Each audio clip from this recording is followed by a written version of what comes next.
How is it rocking, Dwayne Nation? Stay here because we are just about to get underway. In the meantime, please like, comment, and subscribe, and ring the bell for notifications. We put out weekly sports content, and we want to continue to build up Dwayne Nation and the brand that is Dwayne Sports. Thank you all, and enjoy. Welcome in, Dwayne Nation. This is your host, Justin Paez, alongside Genoa Agudelo, and we are here to talk about buy low and sell high and hold players heading into Week 7.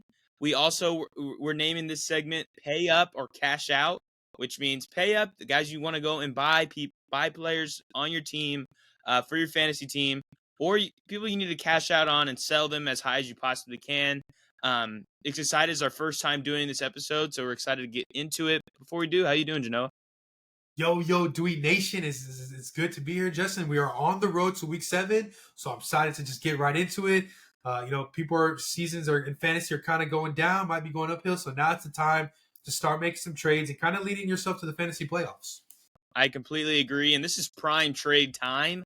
Week 7, obviously, it's around week 11 or 12 or 13 where trade deadline comes and goes, and then you're kind of locked in with your lineup. Maybe you get lucky, get some late season waivers, but this is kind of that area. Kind of test the waters, negotiate with your league. You know most of the people in your league. You know what they need. If they need a running back, wide receiver, what you need, a running back, tight end, whatever. So this is where we're going to help you with it. And I'm going to start us off with our buy low and a person you should pay up for, and that is DK Metcalf. He's been unlucky in the touchdown department thus far this year, and that's kind of where my eyes are going to with DK. Obviously, last week, Thursday Night Football, he was very close to scoring 2 touchdowns.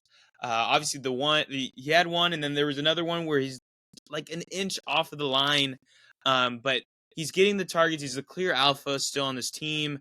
Tyler Lockett's kind of gone down a little bit. I know he scored a touchdown this week, but his usage in the offense has gone down. And JSN has gone up, but he's still not like a prime target grabber. And it's clear that DK is the guy that they want to use. And so I just see some positive touchdown regression coming for DK down the line of the season. Trade him while he's cheap. Trade for him while he's cheap. I agree, Justin. I think one of the things that you could use as a selling point is like, hey, he has Geno Smith as a quarterback, so you're not really relying. Geno Smith, in my opinion, is probably one of the worst out of the starting quarterbacks. So definitely a selling point you use to get DK Metcalf or kind of to get him.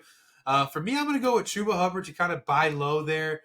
He did have 92 yards, kind of pretty decent game, but you could buy low because since there could be a possible quarterback change back to Bryce Young, maybe his stats could go down. So you can kind of buy low on him while you can. He didn't score a touchdown this week. Very underwhelming with how the Panthers offense could be. So I'm looking to kind of see you could buy low on him. Don't give up too much for him just because you don't know if he's going to end up this year as a top 1 running back. Also, Jonathan Brooks, kind of could be coming back. So candidate just to buy low on. Some fantasy owners might not like Chuba Hubbard going forward just because it's the Panthers. You're not really sure, so you can kind of use that to navigate, that kind of type thing. So Chuba Hubbard's a guy you can definitely buy low on. No, I actually think Chuba is a pretty solid buy low guy because people are looking at Jonathan Brooks' return on the horizon. But I think just with coming off the torn ACL, having no reps at all, he's a rookie. I don't think that they're going to want to throw him in and get a bunch of touches, right off of his, return, from his ACL injury in college. So I think Chuba is going to be the clear lead back for at least the next 6 to 8 weeks.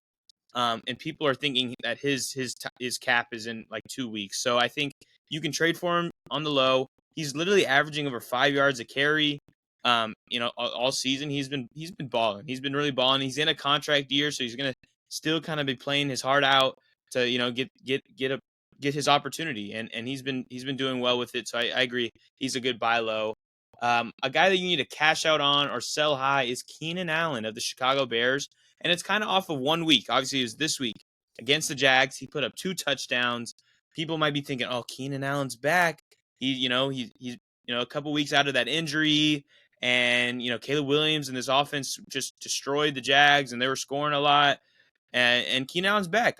He's back to Chargers Keenan Allen. I couldn't disagree more. I think, I mean, just how crowded that offense is with DJ Moore and, Roma Dunze, DeAndre Swift's been balling. This was just the best possible matchup you could ask for, and the Bears won't be getting this again. And so I just think with the age and the injury history, sell him at if you can, and just sell him as if, hey, yeah, this is Keenan Allen. He just balled out. He's healthy now. I just don't see the consistency at all for him, and I think he's a prime sell high. Yeah, Justin, I agree. Definitely this is a game that if you started him, great, but at this point, just sell him because the Bears' offense is inconsistent, and they really only go going off against trash teams, like Jacksonville and Carolina, and so those are like one of the two worst passing defenses there. When they play a tough team like Green Bay, they do have to play Green Bay. They do have Minnesota in their division, and they do have Detroit in their division there.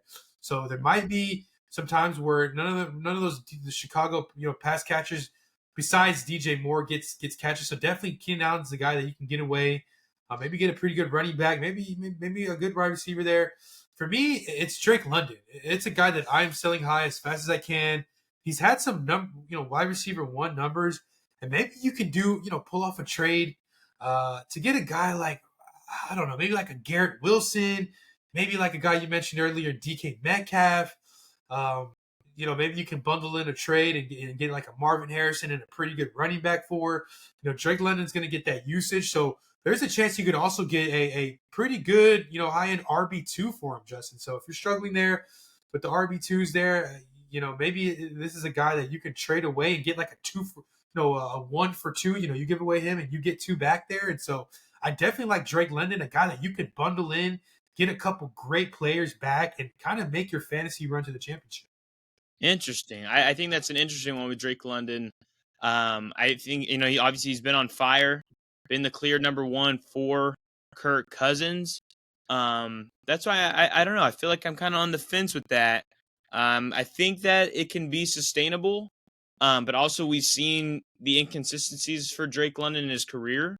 But with Atlanta finally cooking, I'm kind of hopeful that maybe this is something that you can rely on. So I might be on the other side, but I can see why maybe people are thinking how I'm thinking. Sell him for as high as you can, and maybe package him and get a star wide receiver or running back. Maybe you're in need of running back because you've had some injuries, and you can package Drake London in a player for, I don't know, freaking Jonathan Taylor or Derrick Henry or something crazy like that. Go big. But I see what you're saying. I'm kind of on the fence with that, but hey, if you can do it and people in your league really like Drake London, go ahead and sell him. But yeah, and then moving to our last part, people you need to hold on to, guys that maybe their value's low, and I guess this could kind of fit into a buy low segment, sort of. But if you have this guy on your team, and maybe you're down a little, he hasn't been playing to his potential, you should hold him, wait a couple weeks, and then see what value you can get for him, or maybe he breaks out and then you have a star on your team. And that guy for me is Josh Jacobs. As I mentioned with DK Metcalf, touchdowns he hasn't been able to get, and that has been for Jacobs the same way. Only 1 touchdown on the year on a star on a one of the best offenses in the league. It just doesn't add up correctly. And I think as the season goes on, we're going to see Josh Jacobs get more and more touches in the red zone. And just, and Jordan Love has just been throwing the ball. But I think it's time for them to start looking at a more balanced offense. And if you have Josh Jacobs, you're probably upset. In a game where they had 34 points, he only put up 10, and it's been kind of meddling most of the season. Hold on to him, wait a couple weeks, and I think you're going to be very happy with what you have in Josh Jacobs. Yeah, I like Josh Jacobs a lot.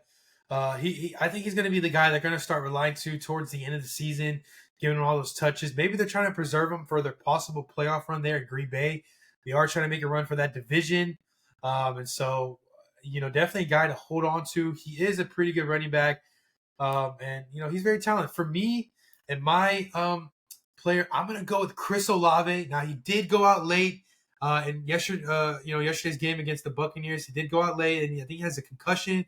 But look, with this team, I do believe that Spencer Rattler is the guy at quarterback, and he is a pass-heavy kind of quarterback. whether he was at the University of Oklahoma and when he went to the University of South Carolina, he was just a pass-heavy guy. He has the baseball arm. He has the baseball background. And I do think that in this, NFC South, which the Falcons are leading at 4-2, the Saints are going to need to make a run. And there's going to be at points this year where, we won't see much of the running game with Kamara. We're going to see a lot of the passing game. And they might be down in some games.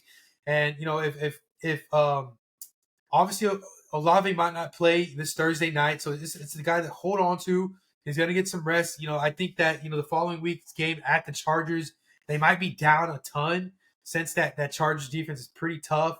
But that offense in LA is a little underwhelming, so I do think that Saints offense is going to need a pass. And throughout the season, they do get a game in Carolina that following week on November the 3rd. So that might be a breakout game for Rattler and Olave. They do get Cleveland at home, which Cleveland has been very underwhelming and / disappointing. They do get a game against the Rams at home, which might be, a shootout, which that might be the time where Puka should be back.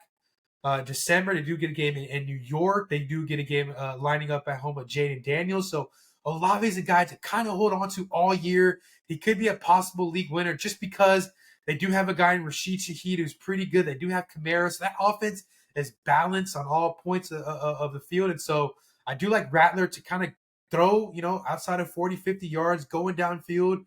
And Olave is that guy. He is a deep threat. He's as shown in his young career, especially when he was at the University of Ohio State. He was a guy that was always catching those, long-range touchdowns. And this is a guy that's going to be doing it all year. He's fairly young. He doesn't have an injury that's, leg or arm, and that's going to linger. It's just a concussion, I believe. So he should be good within a week. No worries there with Olave. He should be back ready to go, and he should have a pretty good finish to the fantasy season. No, I actually think Olave is a guy that, like, you don't want to sell him for cheap. Like, he is a very solid wide receiver. And, with the concussion, obviously he put up -1 points because he fumbled on his injury. People are going to be just throwing like cheap ball trades at you, and don't bite that. Don't cave. Olave is a very solid wide receiver, and we've seen the Saints be very, very high powered on offense through most of this season. And so, yes, he is going to miss this week with the concussion, but that's going to give him more rest because, they play on Thursday, get more time, move into that next week, and he'll be back. And then I think he'll be a very solid play that week. So I agree. Olave is a very solid hold on to player. And that kind of covers our pay up or cash out segment for the podcast. So thanks for listening. Go ahead, go out there, negotiate, feel out the water, see what people want to do and what people need and what you need, and make those trades. That's what makes the NFL fantasy football fun sometimes. Getting to talk it out, and then meeting guys that are really bad at trade offer. No, I'm kidding. That's usually me. I have a trade offer for you right now, Justin. Xavier Worthy for Devontae Smith. What do you say? I know. Heck no. Oh my God. Devontae Smith all day. Okay. But that reminds me, we should do an episode like that. It's like this guy or that guy, this guy or that guy. We might do that, Green Nation. Yeah. I feel like you guys would like that. I would enjoy that too. But anyways, that is our episode. Thanks for listening. And in a couple of days, we're gonna have more week 7 content. So stay tuned. And Jano, send us out. Yo, Dewey Nation, it was a fun episode. This is a time of year where you got to be aggressive for trades to make your run to the fantasy championship and, hold your bragging rights and your money there, Justin. So thank you guys for watching. We love you guys. We're so excited to get into week 7 and what an exciting week that's going to be. So stay tuned. Thanks for watching. And as always, peace.